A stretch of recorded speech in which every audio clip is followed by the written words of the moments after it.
안녕하십니까. 2021년 예비창업 패키지 사업계획서 작성 가이드를 맡은 강사 박세훈입니다.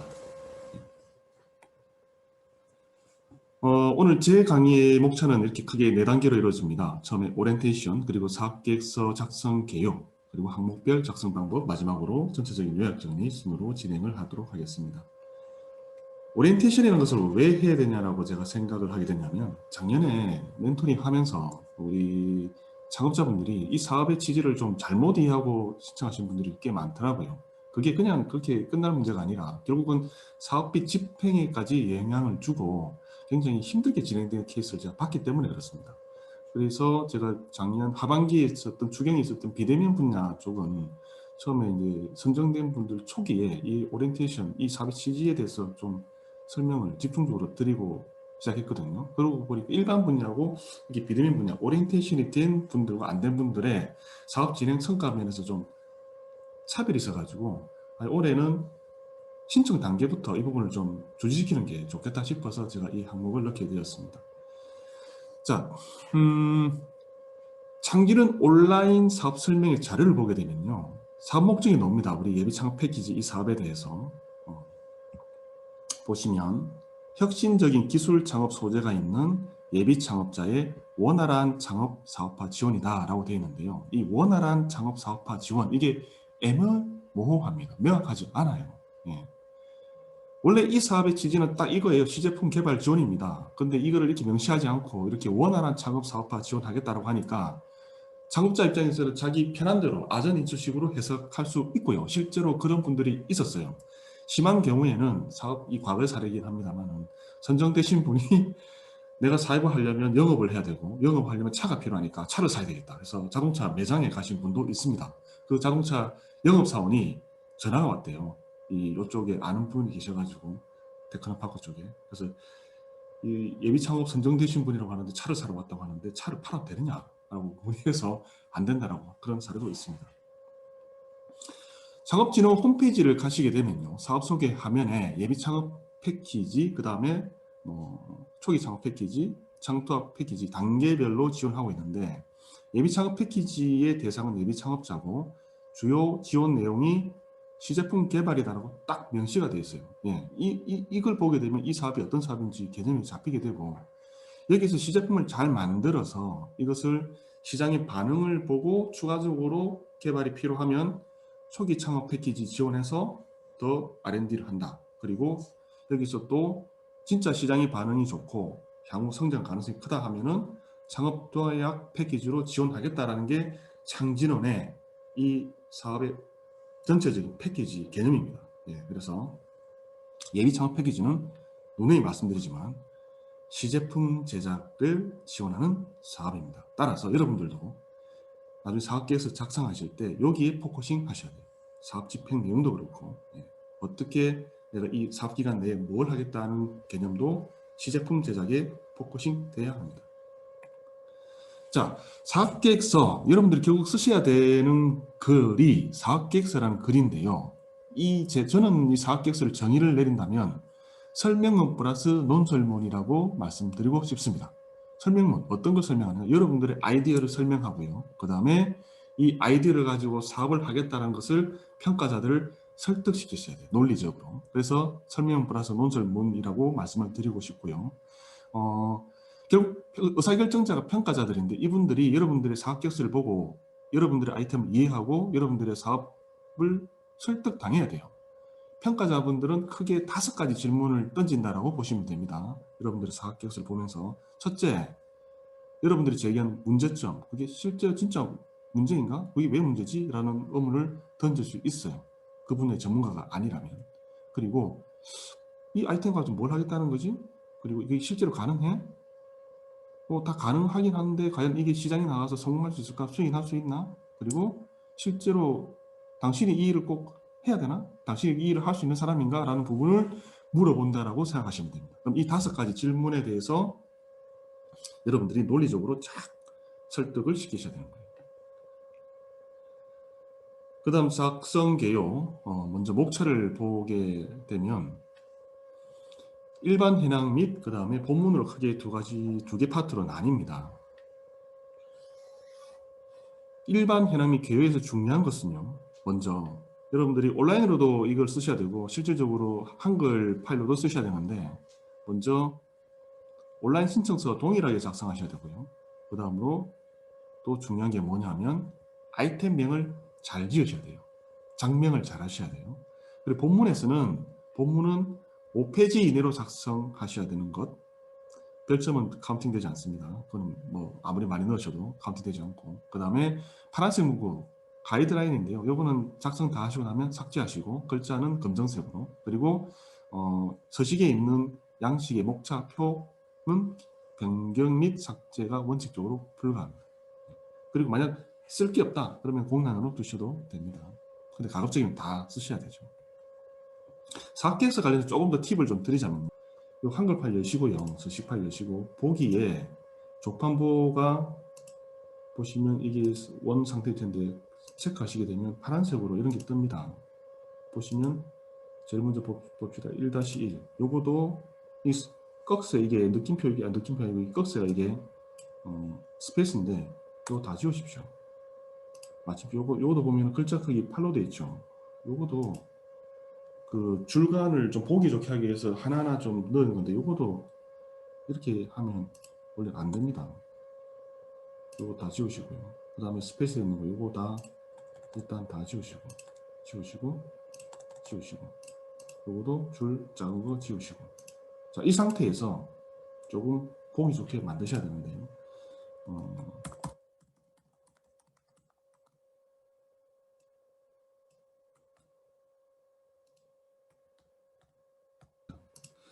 이렇게 해놓고 자, 좀 다듬어 보겠습니다. 먼저 요 같은 경우에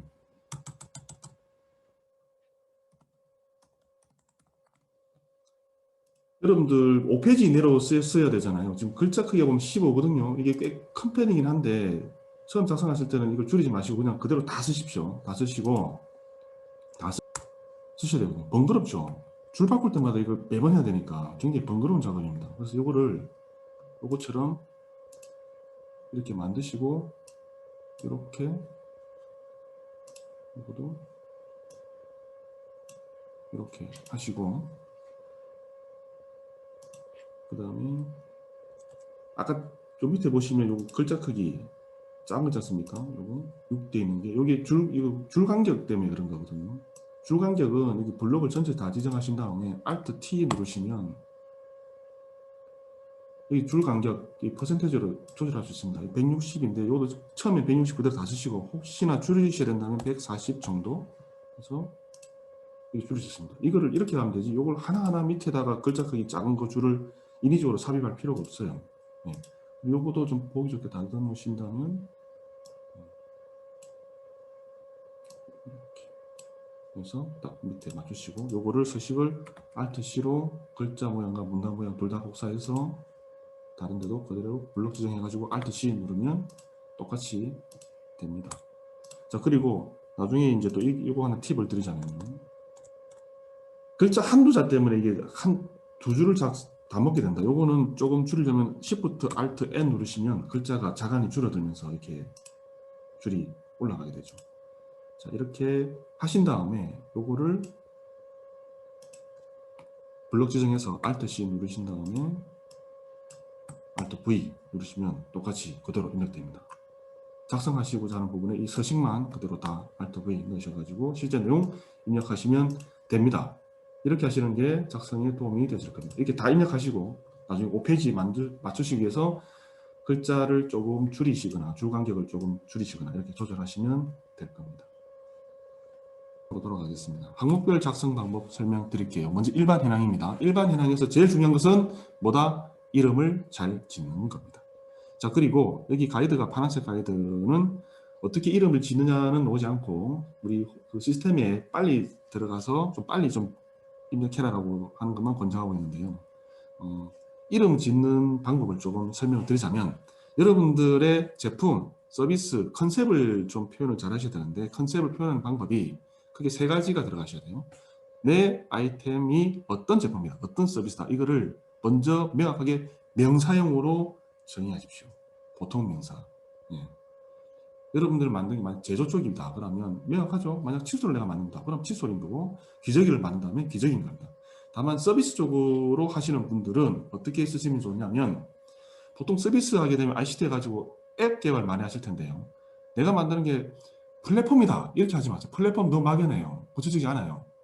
명확하게 앱이다. 앱도 크게 세 가지 종류가 있습니다. 모바일 앱이 있고요. 그 다음에 웹 앱이 있고, 그 다음에 뭐 PC, 보통 윈도우 기반으로 많이 들어가면 윈도우 앱, 이런 식으로 어떤 형태의 앱인지 명확하게 기술하십시오. 예. 그리고 그 제품 및 서비스가 어떤 가치, 어떤 혜택을 주는지 좀 적어주시고, 마지막으로 우리가 기술 창업이지 않습니까? 결국 이 제품이나 서비스의 어떤 근간이 되는 기술이 있습니다. 기술도 수술하시는데, 여러분들의 생각은 제가 말씀드린 제품 서비스 유형, 그리고 혜택 및 가치, 그 다음에 기술, 이 순으로 생각하시는데, 서술은 역순으로 하십시오. 역순으로, 서술은. 예. 이게 무슨 말이냐면, 예시를 들어보겠습니다. 만약에 제품 플러스 기술을 적용한 제목이다. 그러면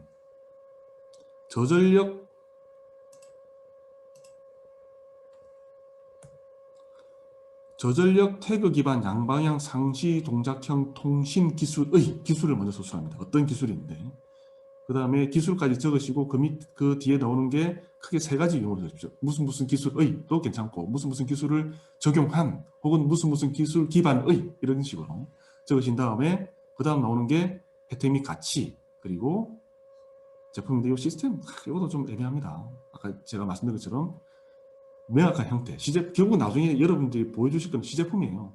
이 시제품이 어떤 형태로 되는지를 아예 적으시는 게 좋다. 예. 두 번째 예로 이제 제품 혜택 기술을 다 적용한 제목, LMS 기술이 적용된 기술 나왔죠. 그 다음에 완전 방수 혜택입니다. 그 다음에 핸드폰 케이스 제품이죠. 이런 세 가지 개념이 다 녹아든 제목입니다. 이런 식으로 적으시는 게 좋습니다. 제도는 명확해요. 제품이 명확합니다. 서비스 쪽 아까 말씀드린 것처럼 대부분 다 앱일 겁니다. 앱도 여러분들 처음에 앱이라고 하지 마시고, 그러면 제가 물어봐요. 실제로 선정되고 나서 멘토링 할 때 어떤 앱 만드실 겁니까? 모바일 앱이에요? 뭐 웹 앱이에요? 구체적으로 물어보면, 왜냐하면 그냥 앱 하게 되면 다 만드셔야 돼요.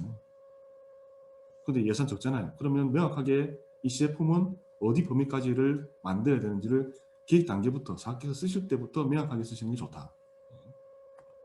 자, 그 다음에 개요 부분인데요. 여기도 간략하게 가이드가 있긴 합니다. 소개는 핵심 기능, 소비자층, 사용처층, 사용처 등 주요 내용을 중심으로 간략하게 기재합니다.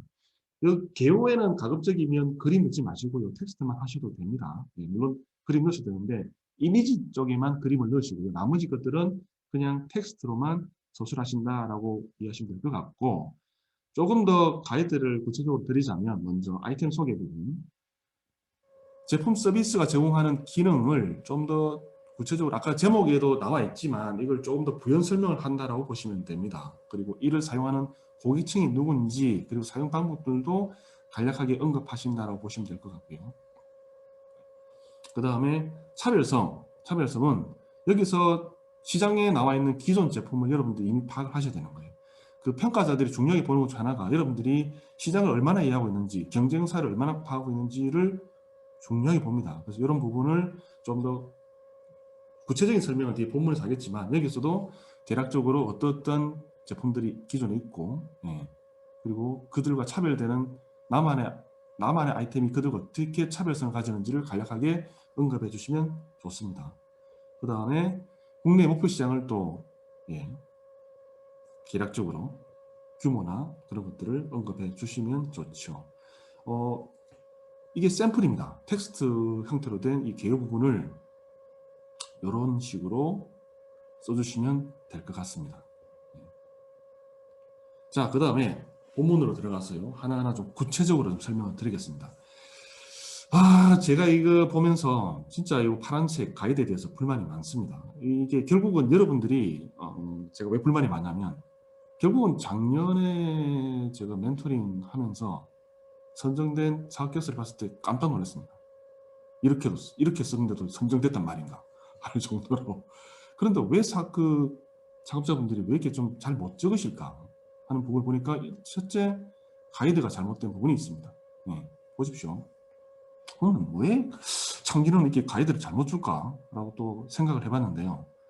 제 나름대로 결론 내린 것은 창기로 아까 우리 그 홈페이지 들어가면 3개 사업 있지 않습니까? 예비 창업 패키지, 초기 창업 패키지, 글로벌 도약이 있는데 똑같은 서식을 써요. 서식이 똑같은 건 오케이. 그런데 가이드도 똑같아요. 근데 이 가이드가 똑같으면 안 되죠. 단계마다 사업자들이 처한 입장이 다른데 그들에게 똑같은 가이드를 제시하는 것 자체가 어불성설입니다.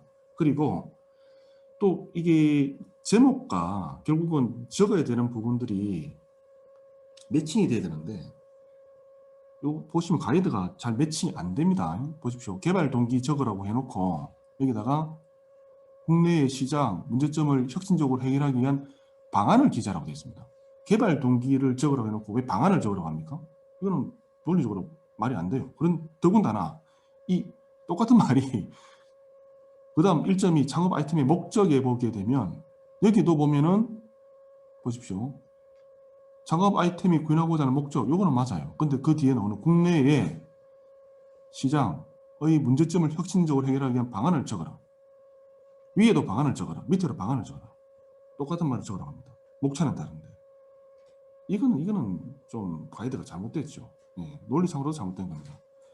동기에다가는 뭘 적어야 되냐면요. 창업자가 인식한 문제를 먼저 적으셔야 돼요. 내가 하는 일이 뭔데? 이 일을 하다 보니까 이런 문제점이 있더라. 혹은 내가 소비자인데 내가 이런 제품을 이런 서비스를 사용하다 보니까 이런 문제점이 있는 걸 발견했다.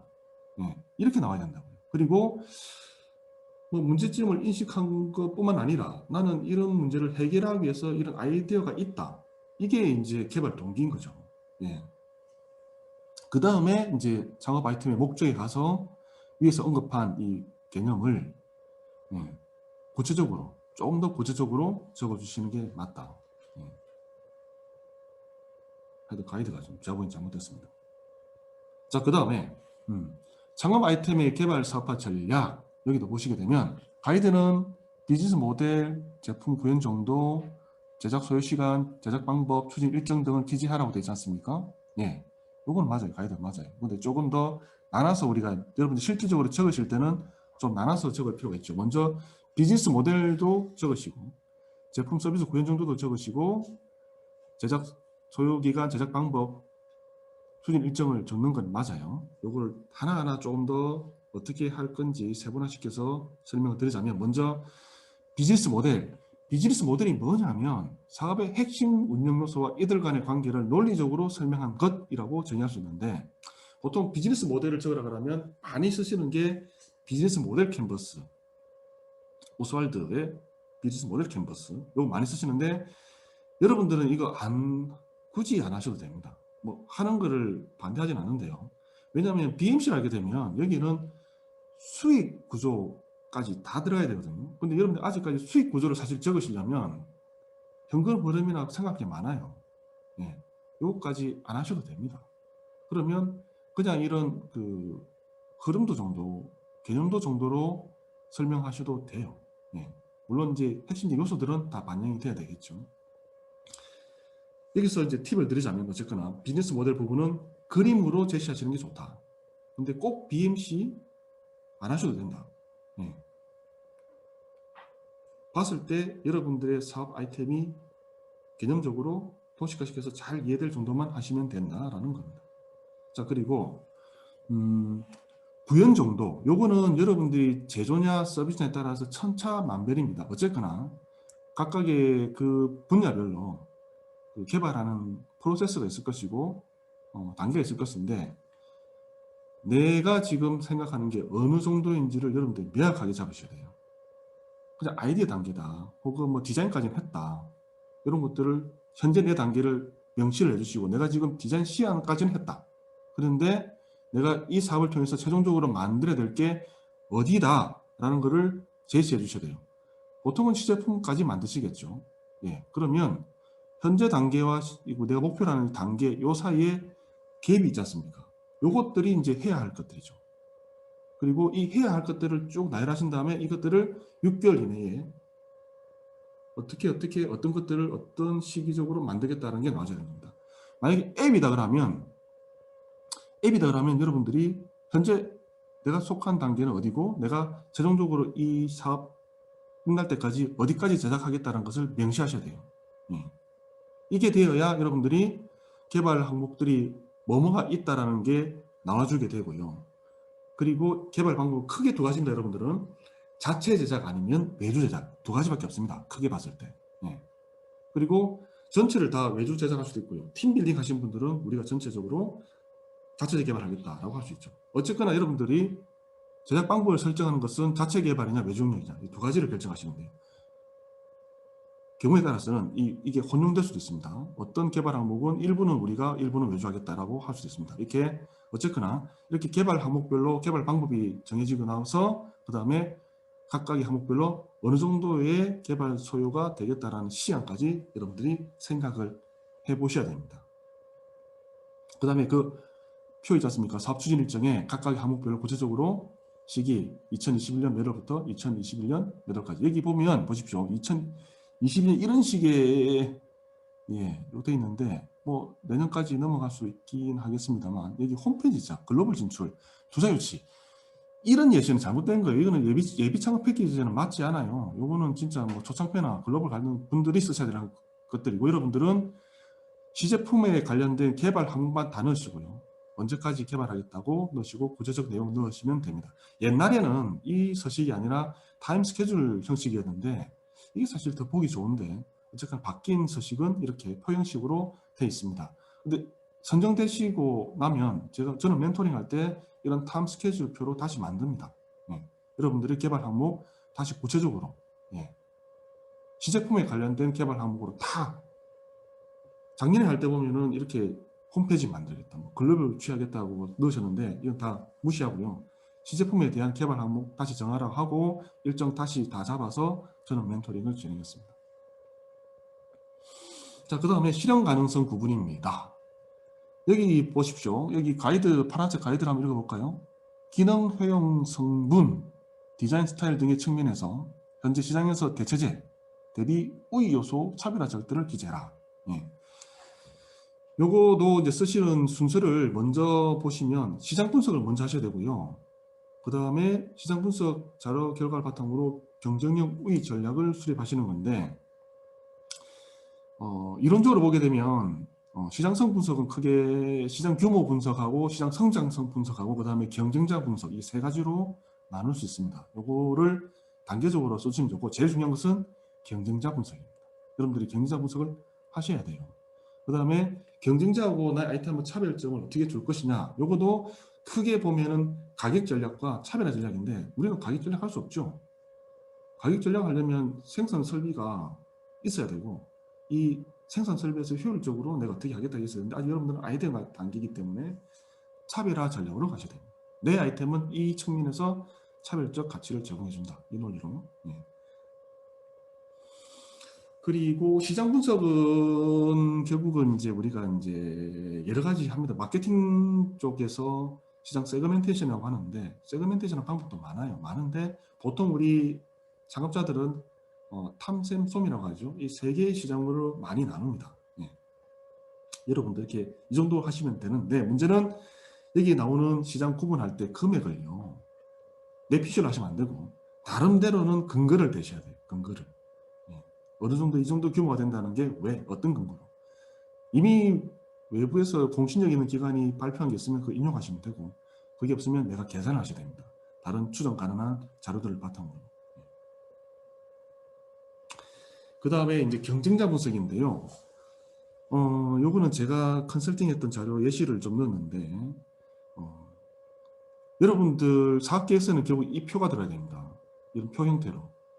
여기 우리 당사고 경쟁사 B사, C사가 있을 때 제품이 어떤 스펙의 차이가 난다. 항목별로 이런 걸 하셔야 되는데 이게 바로 하기 힘드시면 요런 걸 만들기 위해서 툴로서 구매자 효용 맵이라는 게 있고 가치 입점 맵이라는 것들이 있습니다. 이런 것들을 쓰셔가지고 이런 것들을 해보시면 경쟁사하고 나하고의 어떤 부분에서 차별 전략을 쓸 수 있겠구나 하는 게 도출이 됩니다.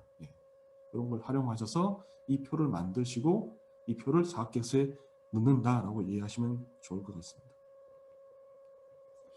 그 다음에 성장 전략인데요. 성장 전략은 이제 또 보시게 되면 자금 소유 및 조달 계획이라고 되어 있지 않습니까? 보통은 이 조달 계획이라는 게 크게 두 가지로 들었습니다. 정부 지원금이 있고 여러분들이 투입하는 게 있는데 우리 예비 창업 패키지는 자금 루트는 오직 하나입니다. 지원금 100%잖아요. 그래서 여러분들은 현물이란 내가 투입하는 부분은 생각지 않으시면 됩니다. 자,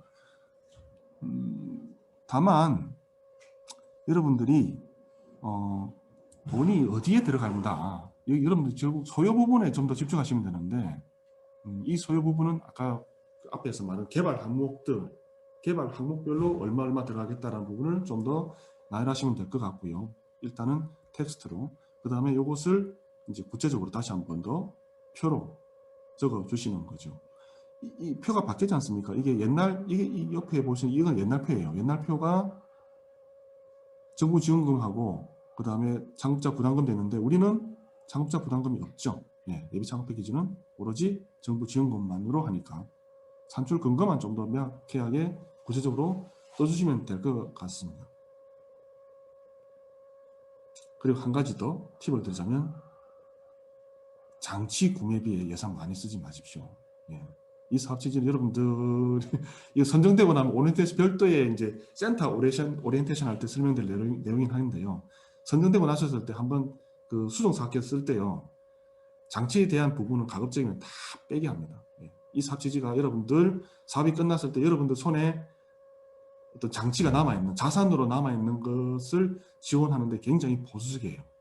그래서 장치 구매에 대한 욕심은 버리시라.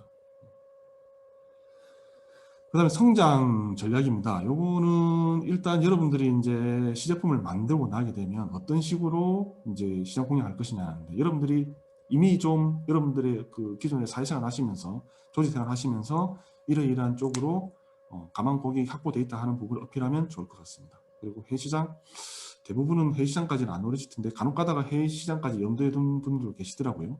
어쨌거나 이 시장 전략의 핵심은 여러분들이 지금 당장 아까 우리 시장 구분할 때 쏜 부분이 여러분들이 당장 들어갈 수 있는 시장이거든요. 이거는 결국 여러분들이 당장 컨택할 수 있는 가방 고객이 누구 있다는 걸 어필해 주시면 좋을 것 같아요. 자, 그 다음에 팀 구성입니다. 아까 평가자들이 질문을 던진다고 했잖아요. 과연 여러분들이 이걸 할 수 있는가? 뭐 아이템 좋은 거 알겠어. 뭐 시장성 있는 거 알겠어. 근데 이거를 꼭 굳이 당신이 해야 돼요? 라는 질문을 했을 때 여러분들이 그만한 역량이 있다는 것을 어필하는 걸 써야 되는 거죠. 여러분들이 이 분야에 경험이 있고 내가 뭐 학력이나 여러 가지 뭐 혹은 사회생활이나 조직생활 할 때 이런 쪽에 경험이나 뭐 많다라는 걸 어필하면 좋죠. 혹은 그런 분야는 없지만 그 분야를 대체할 수 있는 팀원들을 내가 구성할 수 있고 나는 이것들을 체계적으로 관리할 수 있는 관리 역량이 있다. 이런 걸 어필하셔도 되고요. 사실 이 사업이라는 게 혼자 모든 걸 다 못합니다. 그렇기 때문에 가급적이면 팀 빌딩 하는 게 우리 평가하시는 평가자 입장에서는 좀 좋은 점수를 받을 수 있습니다. 작년까지는 아예 팀 빌딩을 하게 되면 아예 가점을 줬습니다. 대신에 이제 팀원들을 고용 의무도 줬고요. 다만 올해는 가점 없고 고용 의무 없습니다. 대신 그래도 평가자들은 개인 창업보다는 팀 창업을 훨씬 더 선호하고 내심 마음을 주고 점수를 줍니다. 예, 그럼 반영해서 팀 빌딩을 잘 하시는 것도 중요하다. 그리고 추가 인력 고용도 넣으시면 좋고요.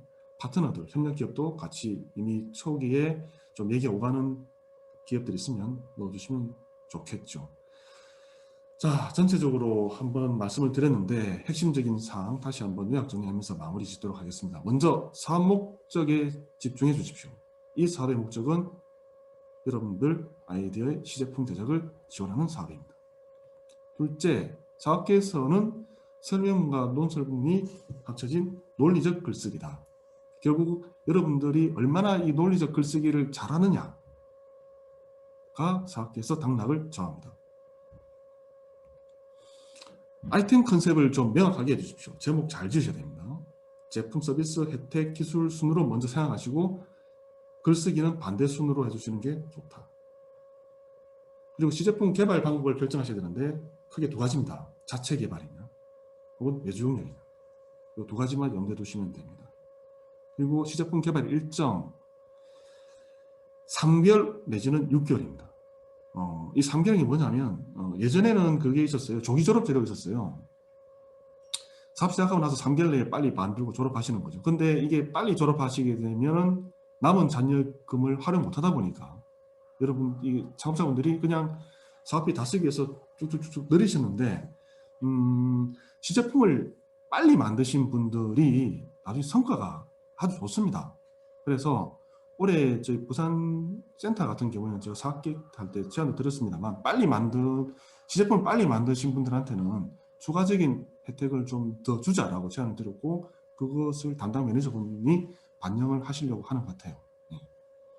빨리 만드시면 좋습니다. 센터에서 별도 혜택도 주고요. 어쨌거나 눈에 보이는 시제품이 나오게 되면은 그다음부터는 멘토링하는 제 입장에서도 그분 손잡고 막 다닙니다. 이 아이템을 쓸 수 있는 곳으로. 그래서 하여튼 빨리 만드시면 좋습니다. 그 다음에 성과 확산 및 마케팅 부분은 시제품 개발 완료 이후 단계라는 것을 명심해 주십시오. 사업계획서에서도 그걸 염두에 두고 작성해 주시면 좋을 것 같습니다. 이상 2021년 예비창업 패키지 사업계획서 작성 방법에 대한 강의를 마치도록 하겠습니다. 이상입니다.